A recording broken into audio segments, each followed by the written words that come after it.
అందరికీ నమస్కారం. చాలా బాధాకరమైనటువంటి సంఘటన.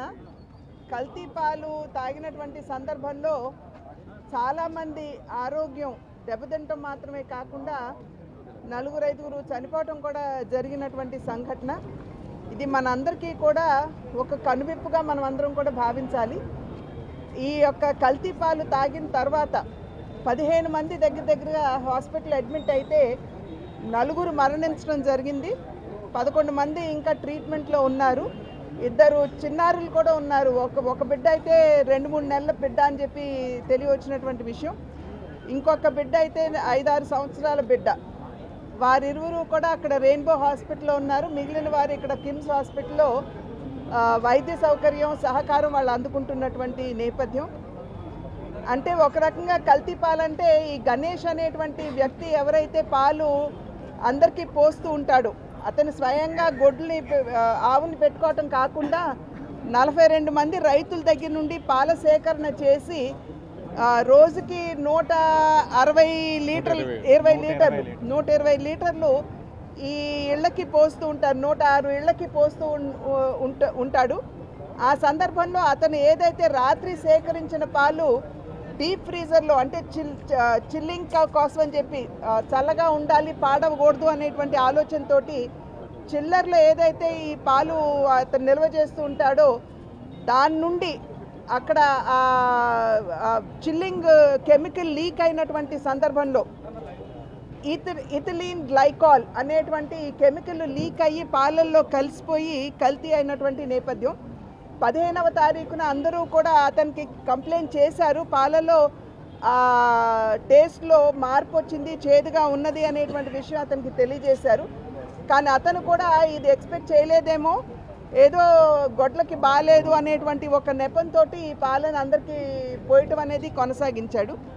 ఆ సందర్భంలో మీరు చూసినట్లయితే చాలా వరకు 60 సంవత్సరాలు పైబడినటువంటి వారు, అదేవిధంగా 5 సంవత్సరాలు లోబడినటువంటి పిల్లలకి బాగా దీని యొక్క ఎఫెక్ట్ కనబడటం జరిగింది. ఇది అందులోనూ డయాబెటీస్, హైపర్ టెన్షన్ ఎక్కువ ఉన్నటువంటి అంటే మధుమేహం మరియు హైపర్ టెన్షన్ ఎక్కువ ఉన్నటువంటి వారి మీద ప్రభావం మరింతగా చూపడం జరిగింది. ఇప్పుడే మేము లోపలికి వెళ్ళి ఐసీయూలో కూడా ఉన్నటువంటి వారందరినీ కూడా చూసి వారి కుటుంబ సభ్యుల్ని పరామర్శించి రావడం జరిగింది. వారందరూ కూడా నిర్ధారించినటువంటి విషయం ఇదే. అంటే నిపుణులు చెప్పేటువంటి విషయం ఏదైతే ఉందో ఈ ఇథిలీన్ గ్లైకాల్ అనేటువంటి ఈ కెమికల్ సాధారణంగా వయసు పైబడినటువంటి వారికి, మధుమేహం ఎక్కువగా ఉన్నటువంటి వారికి ఎఫెక్ట్ అవుతుందని చెప్పి నిపుణులు కూడా నిర్ధారించినటువంటి అంశం. ఏదేమైనప్పటికీ కూడా ముందుగా నేను మన జిల్లా యంత్రాంగాన్ని, కలెక్టర్ గారి దగ్గర నుండి ప్రతి ఒక్కరిని కూడా నేను అభినందిస్తున్నాను. డిఎం అండ్ హెచ్ఓ గారిని, ప్రతి ఒక్కరిని కూడా జిల్లా యంత్రాంగాన్ని నేను అభినందిస్తున్నాను. ఎందుకంటే మొన్న రాత్రి నాకు తెలిసినప్పుడు కీర్తి గారికి, కలెక్టర్ గారికి ఫోన్ చేసి నేను మొన్న రాత్రి వారితో మాట్లాడటం జరిగింది. మాట్లాడినప్పుడే వారు మొత్తం కూడా వారు తెలియజేశారు ఏ విధంగా జిల్లా యంత్రాంగం స్పందించింది. వారి ఇళ్ళకెళ్ళి బ్లడ్ శాంపిల్స్ దగ్గర నుండి, పాల శాంపిల్స్ దగ్గర నుండి తీసుకోవటం, అదేవిధంగా మిగిలిన 42 రైతుల దగ్గర కూడా వెళ్ళి అక్కడ కూడా పాల శాంపిల్స్ని సేకరించడం, టెస్టింగ్ చేయించడం, ఇవన్నీ కూడా వెంటనే స్పందించినటువంటి సందర్భంలో విషయం కూడా మనకి అర్థమయ్యి వారందరినీ కూడా హాస్పిటల్కి మెరుగైనటువంటి వైద్యం కోసం హాస్పిటల్ తీసుకొచ్చేటువంటి అవకాశం మనకి లభించింది. అది మాత్రమే కాకుండా నేను రాష్ట్ర ప్రభుత్వాన్ని కూడా నేను అభినందిస్తున్నాను. వారు కూడా వెంటనే స్పందించి ముఖ్యమంత్రి గారి దగ్గర నుండి వైద్య ఆరోగ్య శాఖ మంత్రి గారు లోకేష్ గారు ప్రతి ఒక్కరూ కూడా వెంటనే స్పందించి జిల్లా యంత్రాంగంతో మాట్లాడుతూ వారికి మెరుగైనటువంటి వైద్యాన్ని అందించండి, ఎంత ఖర్చు అయినా సరే అది ప్రభుత్వం భరిస్తుంది అని చెప్పి భరోసా వారు ఇవ్వటం జరిగింది. కనుక వారికి కూడా నేను ధన్యవాదాలు తెలియజేస్తున్నాను. ఏదేమైనప్పటికీ కూడా ఈ కల్తీ జరగడం అన్నది, ఆ పాలు తాగిన తర్వాత 4 మరణించడం, అందులోనూ చిన్నారులు ఇవాళ వెంటిలేటర్ మీద, డయాలసిస్ మీద ఉండటం, ఇది చాలా బాధాకరమైనటువంటి విషయం. ఈ రకమైనటువంటి సంఘటన పునరావృతం కాకుండా ఉండాలి అని అంటే ఎవరైతే పాల డిస్ట్రిబ్యూటర్స్ ఉన్నారో వారందరి దగ్గర ఉన్నటువంటి చిల్లింగ్ ఎక్విప్మెంట్ ఏదైతే ఉందో వెంటనే వాటిని ఒకసారి రివ్యూ చేయవలసినటువంటి అవసరం ఉంది. ఎందుకంటే ఈ రకంగా కెమికల్ లీక్ అయ్యి పాలల్లో కలవకుండా ఉండాలి. మరి మెరుగైనటువంటి పాలు అందరికీ అందించాలి అంటే ఖచ్చితంగా జిల్లా యంత్రాంగం దీని మీద దృష్టి కేంద్రీకరించాలి.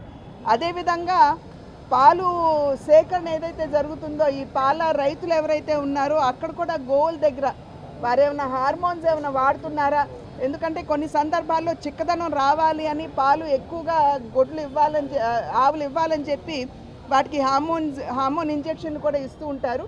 కనుక అటువంటి ఏమన్నా ఇస్తున్నారా? ఇస్తుంటే కనుక వాటిని నిరోధించడం, ఈ రకమైనటువంటి విషయాల మీద కూడా జిల్లా యంత్రాంగం వెంటనే దృష్టి పెట్టాలని నేను కలెక్టర్ గారితో కూడా మాట్లాడటం జరిగింది. వారు కూడా వెంటనే స్పందించి ఖచ్చితంగా ఆ దిశగా చూస్తామని చెప్పారు. ఏదైనా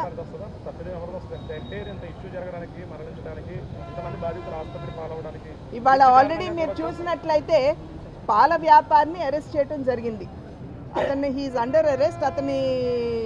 అతను కావాలని చేశాడా లేకపోతే అది అన్ఫార్చునేట్గా జరిగిందా అనేటువంటి విషయం పక్కన పెడితే జరగకూడదు అసలు ఇటువంటి సంఘటన.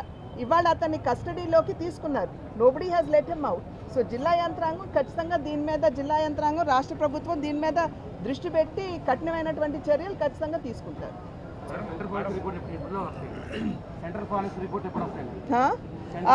ఆల్రెడీ కొంత వచ్చేసింది. ఇక్కడ చేసినటువంటి పరీక్షలు కొన్ని వచ్చాయి. 293 శాంపిల్స్ అనుకుంటాను తీసినట్లయితే, దగ్గర 280 శాంపిల్స్ అనుకుంటాను. 293 తీసుకుంటే 241 మనకి ఆల్రెడీ అందరి దగ్గర కలెక్ట్ చేసినటువంటి శాంపిల్స్ రిపోర్ట్స్ వచ్చాయి. వారిలో అంత ఇబ్బందికరమైనటువంటి పరిస్థితి లేదు అనేది మనకి తేటతెల్లమైంది. మిగతావి త్వరలో. దీనికి ముందు చనిపోవడానికి ముందు చాలా మంది పేషెంట్స్ గవర్నమెంట్ హాస్పిటల్కి వెళ్ళినా కనీసం పట్టించుకోలేదు అనేది వాళ్ళ వాదన. అలా అయితే ప్రైవేట్ హాస్పిటల్కి వచ్చే పని లేదు, ఇన్ని లక్షల రూపాయలు ఖర్చు పెట్టే పని లేదు, చనిపోవాల్సిన పని లేదని చెప్తున్నారు. ఇవాళ మళ్ళీ నేను చెప్తున్నానండి, వారికి అయ్యేటువంటి వైద్య ఖర్చు ఏదైతే ఉందో ప్రభుత్వమే భరుస్తుంది. వారి మీద భారం పడేటువంటి అవకాశం లేదు. 1. 2, మీరు చెప్పినట్టుగా జనరల్ హాస్పిటల్ యొక్క పరిస్థితి ఏదైతే ఉందో ఇందాకే మేము మాట్లాడుకున్నాం. ఖచ్చితంగా దాన్ని ఒకసారి సమీక్షించి స్థానిక ఎమ్మెల్యే గారు, నేను, అదేవిధంగా డిఎం అండ్ హెచ్ఓ గారు, వైద్య శాఖ మంత్రితోటి కూర్చుని ఒకసారి రివ్యూ చేసుకుని డెఫినెట్గా దాని మీద దృష్టి కేంద్రీకరించడం జరుగుతుంది. నమస్కారం.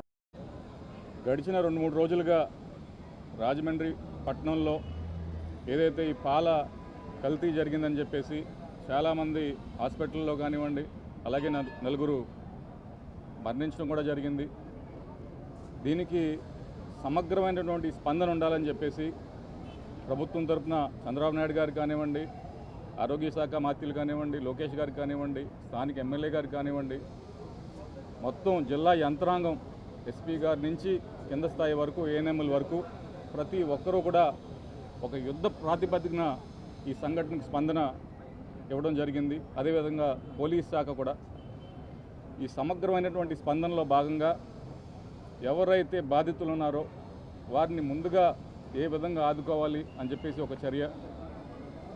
ఎటువంటి ఖర్చు కూడా ఈ బాధితులు పెట్టుకోకూడదు, ప్రభుత్వమే వారికి సహకారం అందిస్తుందని చెప్పేసి స్వయంగా చంద్రబాబు నాయుడు గారే వారు అనౌన్స్ చేయడం, చనిపోయిన కుటుంబాలకి 10 లక్షలు ఎక్స్గ్రేషియా ఇవ్వడం, అలాగే ఈ పాలు ఎవరైతే వినియోగించారో దాదాపు 290 మంది వారి శాంపిల్స్ తీసుకుని వారికి కూడా ఏమన్నా ఇటువంటి కండిషన్స్ ఏమైనా ఉన్నాయని చెప్పేసి వారికి టెస్టులు చేయడం జరిగింది. 240 శాంపుల్ ఇప్పటికే రిజల్ట్స్ వచ్చాయి. ఎటువంటి అబ్నార్మల్ రిజల్ట్ అయితే రాలేదు. కాబట్టి వీరంతా కూడా సురక్షితంగానే ఉన్నారనుకోవచ్చు. అయితే దీనికి ఒక పక్కన వీరందరినీ కూడా కాపాడుతూ మరో పక్కన దీనికి మూలం ఏమిటి, ఎలా జరిగింది, ఎందుకు జరిగిందని చెప్పేసి ఆ విచారణ కూడా చేపట్టారు. ఈ గణేష్ అనే వ్యక్తిని అరెస్ట్ చేయడం, ఇవాళ కోర్టులో కూడా ఆయన్ని ప్రవేశపెట్టబోతున్నారు. అయితే ఇక్కడ మీరు గమనించవలసిన విషయం ఏంటంటే ఈ పాలు వ్యాపారి కూడా అదే పాలు వారు కూడా వినియోగించుకున్నాడు. అంటే ఆయన కూడా తాగాడు ఆ పాలు. ఆయనకి కూడా కొంచెం పరిస్థితి కొంచెం ఆ బ్లడ్ టెస్ట్లో కొంచెం ఎక్కువగా క్రియేటిన్ అనే విషయం ఆయనకు కూడా ఉంది. అయినప్పటికీ ఆయన ఇక్కడే ఉన్నాడు, బొల్లేనులో ఉన్నాడు. సో ఆయనకి కూడా ఇప్పుడు కోర్టులో ప్రవేశపెట్టడం జరుగుతుంది. అయితే ఇక్కడ దీని మూలం ఎలా జరిగిందని చెప్పేసి మీరు గమనించినట్లయితే ఆయనకు ఒక చిల్లర్ ఉంది, బాగా పాత పడిపోయినటువంటి చిల్లర్ అది. అందులోంచి ఎథిలిన్ గ్లైకాల్ అనే ఒక పదార్థం, రెఫ్రిజరెంట్ ఏదైతే ఉంటుందో అది పాల్లో కలిసింది. 2 రోజులు మాత్రమే 15, 16 లేకపోతే 16, 17 తారీఖుల్లో లీక్ అవడం, 17 సాయంత్రం ఆయన మళ్ళీ రాజమండ్రికి తీసుకొచ్చి అది రిపేర్ చేయించుకోవడం, ఇవన్నీ కూడా జరిగినాయి. కాబట్టి మళ్ళీ ఆ తర్వాత పాలు మళ్ళీ కల్తీ అవ్వలేదు. ఆ 2 రోజులు మాత్రం ఎవరైతే ఈ పాలు తాగారో వారందరికీ కూడా ఈ పరిస్థితి వచ్చింది. కాబట్టి ఇది ఒక వ్యాపారవేత్త అంటే ఎక్కువగా డబ్బులు ఆర్జించడానికి కాదు, ఆయన ఎక్విప్మెంట్ని సరిగ్గా మెయింటైన్ చేయక జరిగినటువంటి దుర్ఘటనగా మనం భావించాలి. అయినప్పటికీ ఆయన మీద తక్షణం ఒక చాలా సీరియస్ యాక్షన్ అయితే ఉంటుంది.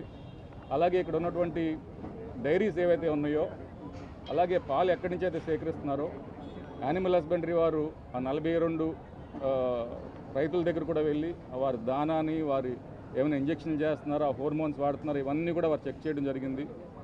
ఇప్పుడు ఒక డిస్ట్రిక్ట్ వైడ్ డ్రైవ్గా డైరీలు అన్నిటి కూడా చెక్ చేస్తారు. ఎక్కడైనా ఈ చిల్లర్స్ వాడుతుంటే వాటి పరిస్థితి కూడా పరిశీలిస్తారు. రానున్న రోజుల్లో ఎవరికైనా పాలు కల్తీ అయిందన్నా, లేకపోతే ఎటువంటి ఆహార పదార్థం కల్తీ అయినా వెంటనే ఈ డిస్ట్రిక్ట్ అడ్మినిస్ట్రేషన్కి కంప్లైంట్ నెంబర్ ఒకటి ఇస్తారు. ఒక ల్యాబ్ కూడా సెటప్ చేయబోతుందని చెప్పేసి ఈ సందర్భంగా మనవి చేస్తూ సెలవు తీసుకుంటాం. గత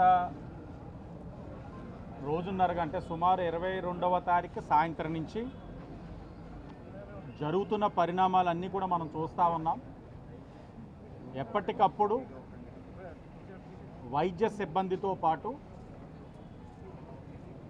కూటమి నాయకులందరూ కూడా అప్రమత్తమై చేయవలసిన కార్యక్రమాలు చేస్తూ ఇప్పటికే సుమారు 293 మందికి శాంపుల్ సేకరించడం జరిగింది.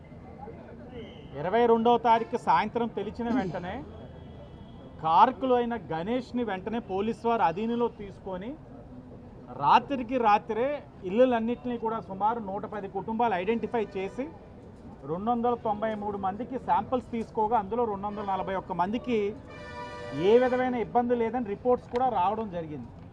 ఇంకా 50 మందికి ఇంకొక 2-3 గంటలు అవి కూడా రావడం జరుగుతుంది. దురదృష్టమైన సంఘటన. ఇప్పుడే గౌరవ ఎంపీ గారు చెప్పినట్లుగా కారణం ఏంటన్నది కూడా చెప్పడం జరిగింది. తెలిసి చేశాడా తెలియక చేశాడా అన్నది పక్కన పెడితే ఇబ్బంది అయితే కలిగింది. మరణించారు, ఇబ్బంది పడతా ఉన్నారు కొన్ని కుటుంబాలు. ప్రైవేటు వ్యాపారం చేసుకుంటున్న వ్యక్తి అయినా సరే చేసింది తప్పు.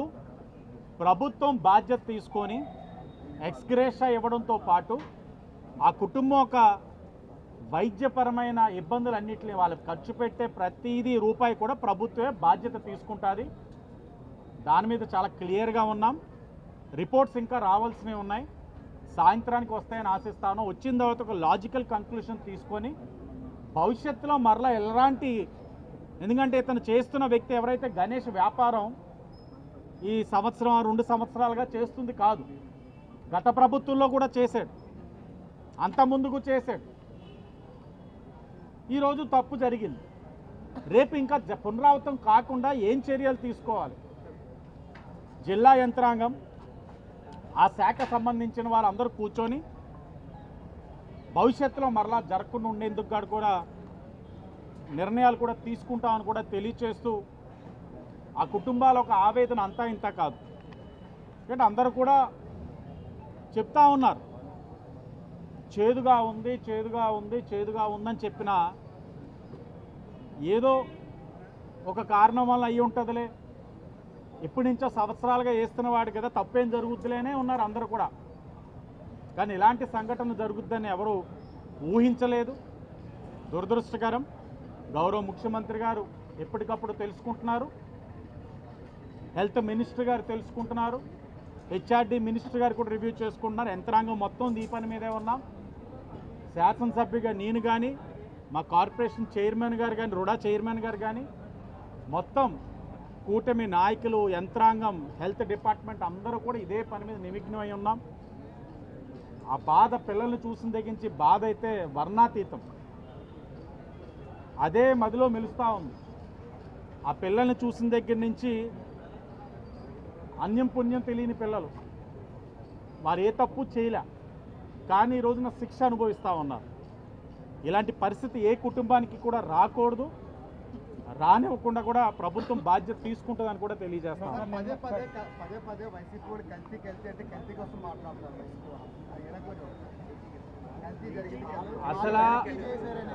అసలు వైసీపీ వాళ్ళు మనుషులా లేకపోతే పశువులా కూడా నాకు అర్థం కావట్లా. కల్తీ గురించి మాట్లాడే అర్హత వాళ్ళకి ఎక్కడుంది? మద్యం కలిపి వాళ్ళ నాయకులే చేశారు, ప్రాణాలు ఎంతోమంది కోల్పోయారు. తిరుపతి లడ్డూ విషయంలో కూడా చూడండి, వాళ్ళ నాయకులే ఉన్నారు. వైవి సుబ్బారెడ్డి గారు పిఏ అకౌంట్లో పడ్డది, వాళ్ళే చేశారు. కలియుగ దైవం వెంకటేశ్వర స్వామి యొక్క ప్రతిష్టని భ్రష్టు పట్టించారు. ఈరోజు ఈ జరిగిన కార్యక్రమం ఒక ప్రైవేటు వ్యాపారవేత్త, ఏ పార్టీకి సంబంధం లేని వ్యక్తి, అలాంటి జరిగిన కార్యక్రమానికి మీరు ఎందుకు ఇలా కలితే అని ప్రభుత్వానికి ఆపాదిస్తున్నారు? అసలు మాట్లాడే అర్హతే లేదు వైసీపీ వాళ్ళకి. నిజంగా మనుషులైతే రెయిన్బో హాస్పిటల్కి వెళ్ళి పిల్లల్ని చూస్తే, ఆ పిల్లలు ఉన్న పరిస్థితి చూస్తే ఇలాంటి రాజకీయాలు మాట్లాడరు. ఓ పిల్లవాడు ఇప్పుడే వచ్చి చెప్పాడు, నాకు నాన్న లేడు, మా తాతయ్య అంతా, మా తాత 3 రోజుల నుంచి డయాలసిస్ మీద ఉన్నారు, నాకేం అర్థం కావట్లేదన్నా, ఫస్ట్ నాకు నువ్వే గుర్తొచ్చావు, నమ్మకంతో నీకే మెసేజ్ పెట్టాను అంటున్నాడు. దీన్ని రాజకీయంగా మాట్లాడడం ఏంటి? ఓపుకుంటే లాస్ట్ గవర్నమెంట్లో కూడా వాడు వ్యాపారం చేశాడు, అప్పుడు జరగలేదు, ఇప్పుడు జరిగింది. రేపు ఏ ప్రభుత్వం తప్పు జరగకుండా ఏం చేయాలో చెప్పమానండి. అంతేగాని మందనేసుకొని వచ్చి ఇక్కడ రాజకీయం చేసేస్తారంటే ప్రజలు ఉమ్మేస్తారు వాళ్ళ మొహాల మీద. ఫ్యామిలీలోనే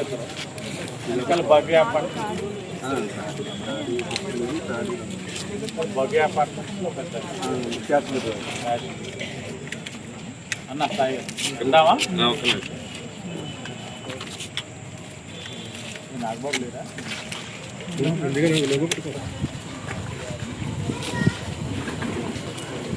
light light light light light slow అందరికిపోయింది. అమ్మగారు ఎవరు కూడా సర్వైవల్ ఎలాగంటే వీళ్ళకి ఈ పాలు వేయించుకోవడం ఇష్టం, పాలు ప్యాకెట్ అలవాటు.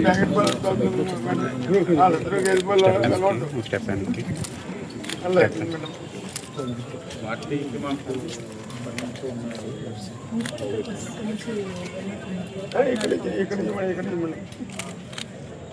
మా అమ్మగారు మా వాడు ఇద్దరు ఒకే ఫ్యామిలీ, ఇద్దరు వాళ్ళిద్దరు నాకు ఇంకెవరు లేదు. నాకు చూసినట్టు చూసుకునేవారు మేడం, కిడ్నీ ఎలా చూస్తామో అలా చూసేవారు మదర్. చాలా మా మదర్ 88 10 నిమిషాలు లేట్ అయితే పోయి దాదా కొట్టేసారు, ఇప్పుడే కొడతారు. ఆదర్శ హాస్పిటల్లో ఆదిత్య హాస్పిటల్ డెల్టాకి మూవ్ అయ్యారు.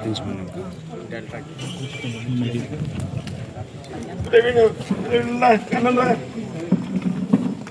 చెప్పిస్తారు కొంచెం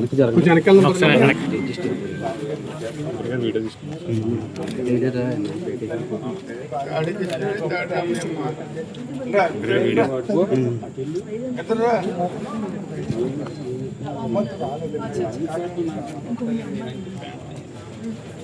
ఎంత కాలం చేస్తామా? దాడి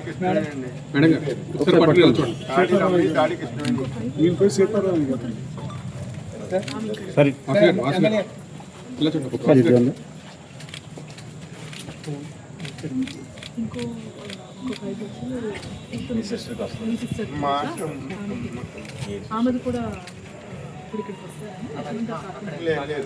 మీకు ఇచ్చేస్తాం, అక్కడ ఇమ్మంటే అక్కడ ఇస్తాం. కాకినాడ ఇస్తాం. నిన్న మధ్యాహ్నం మాట ఇచ్చుకున్నారు చంద్రబాబు నాయుడు గారు అసెంబ్లీ సాక్షి. అన్నీ చేశారు. మా ప్రయత్నం చేసాం, వైద్యం అంతా సపోర్ట్ మీరు రోజు చేశారు, ఎంతవరకు చేశారు? ఉంటే బాగున్నాయి. మీరు సపోర్ట్ చేశారు. ఎలాంటి ఆరోగ్య సమస్య లేదు మనకి, ఎలాంటి ఆరోగ్య సమస్య లేదు. వెంటనే జాయిన్ చేశారు, వెంటనే జాయిన్ చేసాం, వెంటనే జాయిన్ చేస్తే ఎలాంటి ఆరోగ్య సమస్య లేదు వాళ్ళకి. ఇంకో మా అమ్మగారు 0.5 టాబ్లెట్ బీపీ వెళ్తే పొద్దున 5 గంటలు వెళ్తారు, 5 గంటలు వేసి స్కూల్ కోసం 11 గంటల దాకా టిఫిన్ పెట్టరు. అలాంటి సమస్య. అన్నగారు మీరు తీసుకున్నారు కదండి. అవును అవును. వీళ్ళ అమ్మ ఆల్రెడీ పెట్టిన ఖర్చు డైరెక్ట్గా పేషెంట్కి రీఇంబర్స్ చేసేస్తాము. ఇప్పటి నుంచి పెట్టే ఖర్చు హాస్పిటల్కి ఎల్ఓసి అని ఇస్తాం, రేపు కానీ ఇచ్చేస్తాము. సో ఎక్కడ కూడా ఇబ్బంది అంటే ఫైనాన్షియల్గా కూడా ఎట్టి పరిస్థితుల్లో హాస్పిటల్కి కూడా మేము వాళ్ళకి కాన్ఫిడెన్స్ ఇచ్చాము. సేమ్ టైం ఆల్రెడీ పెట్టిన ఖర్చు కూడా రీఎంబర్స్ చేస్తాం. అది కూడా ఈరోజు రిపోర్ట్ వెళ్ళిపోయారు, రేపు నుంచి వచ్చేస్తాం. మీకు చెప్పినాం కదా, మీరు పెట్టిన ప్రతి రూపాయి కూడా ప్రభుత్వం బాధ్యత ట్రీట్మెంట్ ప్రోటోకాల్కి సంబంధించి రవిరాజ్ గారు వచ్చారు. సో ఆయన ట్రీట్మెంట్ కూడా మాడిఫై చేసి అవును కూడా జల్దాన్ జాయిన్ చేస్తారమ్మా. స్టార్టింగ్ ఏడు వల్లే తెలిసిందని మన కదా మెయిన్ మేడం అన్ని మేడం రిపోర్ట్స్ వచ్చిన వెంటనే నాకు పెట్టాను.